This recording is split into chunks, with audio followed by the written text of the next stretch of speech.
Bonjour et bienvenue à Le Français avec KJ. I'm KJ and I will be your host. Today we are going to continue our series. We're going to write our next 100 words in our 500-word short story, and I'm excited to get started. So we're going to skip doing any grammar today because we have all the verbs we need to make this story happen. But let's remind ourselves of our goals. We're going to write 100 words in French. We're going to use the Passé, Composé, and the Imparfait, and whatever other verb tenses we can pull into this story to express ourselves well in French. We're going to tell a complete story at the end of our 500 words, but we're also going to tell a compelling segment of the story in this episode. So let's get started. First, we need to remind ourselves of our characters. So we have Charline.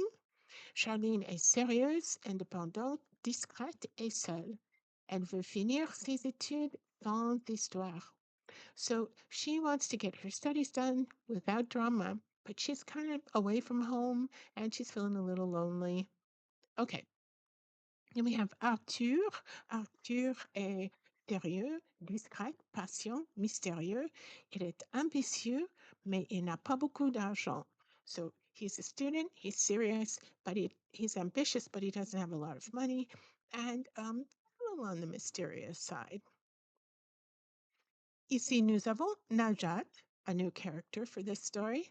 Najat is curieuse, discrète, aimable, positive et bonne amie. Elle veut protéger et soutenir son amie. And her friend is Charlene, and she really wants to protect and support her. She's also curious, likable, discreet, and a very good friend. All right, let's get started. We're going to do our rough draft first. Charline repensait à sa rencontre avec Arthur au cours de cette journée-là. So we're on the same day where she met him, where she met Arthur, and now she's thinking about this meeting over and over again. Après les cours, elle était allée au resto universitaire pour prendre un café avec ses amis. Mais qui est ce beau mec qui te salue? Najat a dit. All right, so here's a couple of things. Repenser, we said, means to think about something over and over again. Mec, let's talk about this word. If you were doing a formal presentation, you would not use the word mec. You mean man. But because we're talking about how people talk, this is between quotation marks, we're going to use it here because this is how people talk in informal settings.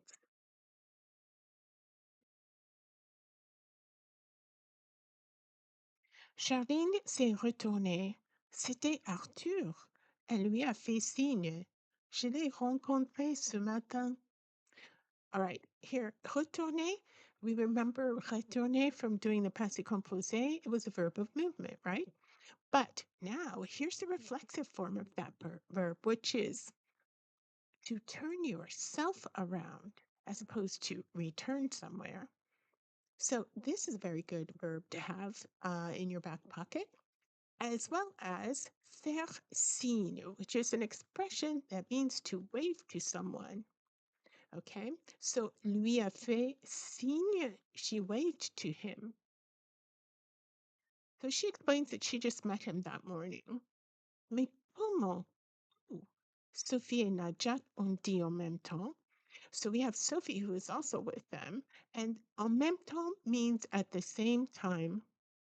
Mais Charline n'avait rien à leur raconter. Raconter is what we are doing now. We're telling a story. Let's keep going.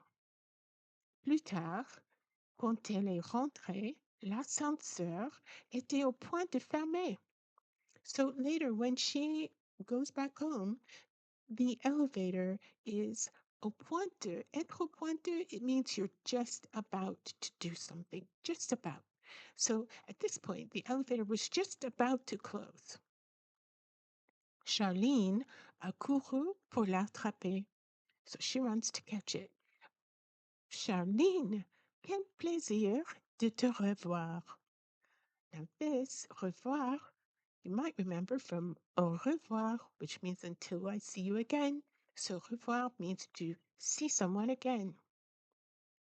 All right, so let's let's write this story out and think about our tenses now. Charline repensait à sa rencontre avec Arthur au cours de cette journée-là. All right, so repenser means to keep thinking about something, to think about it over and over again. Okay, and we talked about au cours de, which means the length of that day. Okay, notice that we have used the imparfait here to mean that he just keeps coming into her mind. Okay, it's like a continuous, habitual, repeating action. Okay, all right. Après les cours, elle est allée au resto universitaire pour prendre un café avec ses amis. This is a passé composé, which puts her in motion. Again, she's going to the resto universitaire. Resto is short for restaurant, restaurant. And this is the kind of place where people meet up if they're going to also continue to stay at school for a little bit, maybe do some studying in the library, maybe, have a late class or whatever. You would meet at the resto universitaire. Um, so elle prend un café avec ses amis. Let's when you're going back over this, please look at the verb subject agreement. Remember that when you're doing things like going somewhere, you're going to have this agreement happen right there. Okay. Mais qui est ce beau mec qui te salue? Najat a dit. Again, we have this one is in the present tense. Okay. A quotation in the present tense. Charline s'est retournée. C'était Arthur. Elle lui a fait signe. So here we have an action, an ongoing, okay, condition. C'était Arthur. And another action completed in the past. So two actions completed in the past and one that is in the imperfect because it's an ongoing situation. Voilà. Arthur. Je l'ai rencontré ce matin, elle lui a dit. So this is what she says to Najat. She met him. And again, je l'ai rencontré in the passé composé. Why? Because she's talking about something that happened in the past. So contrast the use of the tenses here. Try to explain to yourself why we used the imperfect where we used it and why we used the passé composé when we used it. Okay, continuing on. Mais où? Comment? Najat et Sophie ont dit en même temps. Charline n'avait rien à leur raconter. She couldn't explain a thing. Contrast, note the contrast here between the passé composé and the imparfait. Again, here we have an imparfait because this was the situation. She couldn't tell them. Oh, she couldn't say a word to them. And here is action completed in the past. All right, next one. Plus tard, quand elle est rentrée, l'ascenseur était sur le point de fermer. So she's back at her apartment, and there's that elevator.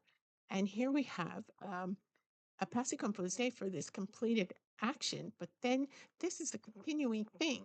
She's the one who has to stop it. It's going to do this. It was doing this probably when she arrived, before she arrived. Elle a couru pour l'attraper.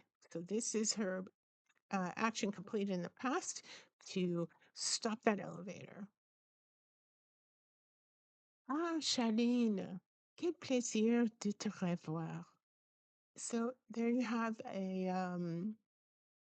a present tense, although actually there's no conjugation in there, but it's present tense dialogue that's happening in there.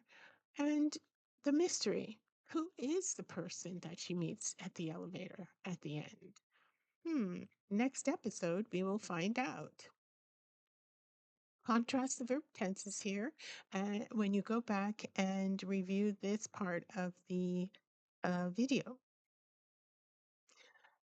You can always rewind and watch this video as many times as necessary to learn this material. I do hope that you are trying to write a story along with me. You can start anytime, anywhere we are in this process. Ask questions in the comments, and I look forward to reading whatever you have written. So we'll add the next sequence to the story very soon, and I hope you'll join me for that. In the meantime, I would like to thank all the Pixels photographers who have helped to make this episode come to life, and the Unsplash photographers as well. And I thank you so much for watching. And if you have been enjoyed or learned anything from watching this video, please don't forget to like and subscribe. It helps to get our videos out to students who are struggling with this material as well and are trying to learn to write in French. So I appreciate your watching and I look forward to the next episode. À bientôt.